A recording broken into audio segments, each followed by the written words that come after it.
Welcome to the Chinese Canadian Museum, the Schoolroom podcast. We are currently in the Chinese Canadian Museum in the Wing San building, and so happy today to welcome artist Karen Tam visiting us from Montreal for the opening of Reshaping Collections exhibition with her work inside. Hi Karen. Hi, thanks for having me. So great to have you. Can you just begin by telling us a little bit about yourself, who you are and how you got into art? Sure. So I'm a Montreal-based artist. I do mostly installation art, but that can cover anything from textiles, sculpture, drawing, painting, sound work, anything like that. And I first got into art, I don't know, maybe like a lot of kids, you're like good at drawing in art class. And my parents encouraged me, and so I started taking art lessons in Chinatown. So at the Chinese school, so instead of actually going to Chinese school, I went to art class. So that feels rare to me, that your Chinese parents encouraged you to go into art and to not take Chinese lessons instead. I think a lot of us have the opposite experience with our Chinese parents. Is that a rare thing? I think so. I mean, I think when my parents encouraged me in art, it wasn't with the idea of like, she's going to be an artist. It was more like, this is something that she can do, and then eventually she'll study something more practical. Right, of course. But then when it came to deciding, like for what to study, one of my older cousins actually did go to art school. He to OCAD, and then he later became did special effects for animation. A couple of my cousins have done that, and so I told my parents, look, he went to art school and now he's making a lot of money. A recognizable, respectable job came out of going to art school. Yeah. So then they're like, okay, we went to art school, and yeah.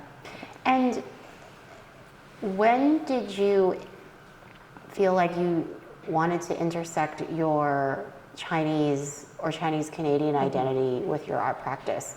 Was that always at the very beginning, or was there a moment where that happened? And at what moment was that? I'd always been interested in, I guess, Chinese Canadian history. This kind of started, came out of like a grade 10 history project where our homework or project assignment was to do something about our family history. Right, that's a very common children's assignment. Yeah. And then when I went to art school, I think I was just interested in like different types of Chinese folk art. So I started with like paper cutting and taught myself how to do that. And then my parents were always interested in art, Chinese art as well. So yeah, I guess it was always something I was interested in. And then really in art school for my thesis exhibition, this was around the time when my parents ran a Chinese restaurant for 26, 27 years, and it's like a place that I grew up, and unlike many restaurant kids, I didn't actually work in the restaurant. Yeah. Only like, I think I did one summer in high school, and I was like, I'm never working for my parents again. Like, I can't handle this. It's too much pressure. So when I was in grad school, I should say, my parents were talking about selling the restaurant. And so I wanted to like document the place that I grew up in, whether through photographs, drawings, sketches, or like video and anything that I could. And then it just kind of dawned on me like, oh, hey, why don't I use this as like the subject of my thesis exhibition project, and thinking about like, why is it that everyone in my family or all my friends' families, everybody ran a restaurant or worked in one, and so that kind of started me on this whole journey, and like 20 plus years later, I'm still looking into Chinese diasporic histories in my own work. And can you tell us a little bit about the work that you did in Reshaping Collections and how that came across? Maybe even back up a little further and relate to what interests you about the Chung collection. Sure. I've consulted the Chung collection Before. before for some other projects, like just research projects, and so I feel like it was like a little head start. I mean, it's such a huge collection. It's such a wealth of just like, it's just a wonderful resource. So even though I had consulted before, I mean, it was just barely scratching the surface. So when you invited me to participate, I was really excited to see like what else I could discover. And in my previous work, I've always incorporated or been inspired to create work coming out of the research in archives in a way, or as a way to perhaps highlight certain stories that have been hidden or are laying dormant and just waiting to be kind of like brought to life again.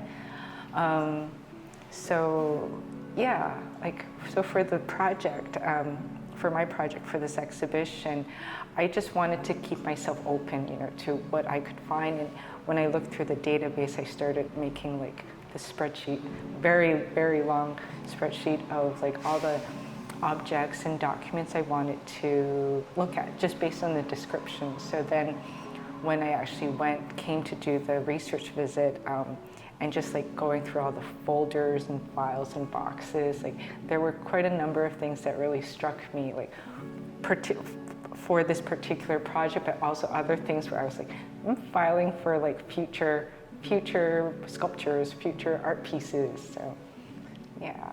And what was your favorite part of the research? I think my favorite part was just like discovering, coming across things that haven't been digitized yet. So so it was a surprise, right, in a way, and finding all these treasures that you're just like, wow, like people should see this for themselves as well and get to know this collection. Is there a treasure that stood out? I think, yeah, the Engcho company catalogs. I mean, there's many of them that they would produce like on a yearly basis, but I really like the early ones because they were just, I mean, it was like a store catalog of all the products that they sold in this, I guess like souvenir curio shop. But what I loved was like the drawings, the illustrations of the products. They're really lovely, and then the descriptions and just like, I could just imagine what they look like. So your work in the exhibition is a mix of bought items from Chinatown shops and also items that you made or you embroidered. Can you tell us how that decision happened, which ones you felt like you should make, other ones that you think you should buy, and the mix in the installation? It was really organic, the way that I decided which items I would, in a way, replicate and others that I would just source from like Chinatown shops. There were ones that definitely where I was like, I've always wanted to make something like this. So for example, the Chinese puzzle ball. I mean, the original is made out of ivory. I don't have those skills. I'm not going to use ivory. I used a 3D pen to draw the sculpture. Right. Out, yes, right? With the doodler. Yes, yeah. So that was really fun to like think about ways that I can do things, and then other things I designed the 3 silk scarves and had them fabricated, as well as the rug too. And so those were actually inspired by, partly by another catalog for a silk store, as well as like one of the objects, a cookie mold, a mooncake mold, I should say. So yeah, so there's like I like to have this combination, this mix of found objects and objects that I've created myself as a way to play with this idea of like what's real, what's not, what's authentic, well, you know, whatever authentic is, and just have people kind of start questioning like that side of things, because in a way I'm looking at Chinese material culture and how, for example, these store owners, what they decide, what they choose to sell is in a way like how they're selling Chinese culture. For sure, Yeah. for sure. And also because these stores are not in China, they're in North America, and these are Chinese diaspora salespeople or immigrants that are trying to decide how to market their culture. It's got that extra twist that's super interesting. Yeah. Yeah. And what is, I would say, in the things that you made in the part of the installation, do you have a favorite? I think they're all my favorites, but I think the silk scarves, just because it was really fun to kind of work on them. Like for two of them, I actually hand drew the illustrations because I didn't have the illustrator skills. So that was kind of fun to work on and then do some editing in Photoshop and then to send it off and then receive it and to see it in person. That was really great. And it's so subtle because it's, from what I understand, the pattern of the mooncake mold, which is in the scarf. Yes. And one wouldn't know that unless, you know, we explained it to visitors. So it's really nice. Yeah. I really like that biscuit mold because the motif it has is quite abstract, and so that's why I picked it, and thought it'd be fun. Wrap yourself up in a biscuit mold. That is fun. Thanks so much for coming and doing this podcast interview with us. Thank you.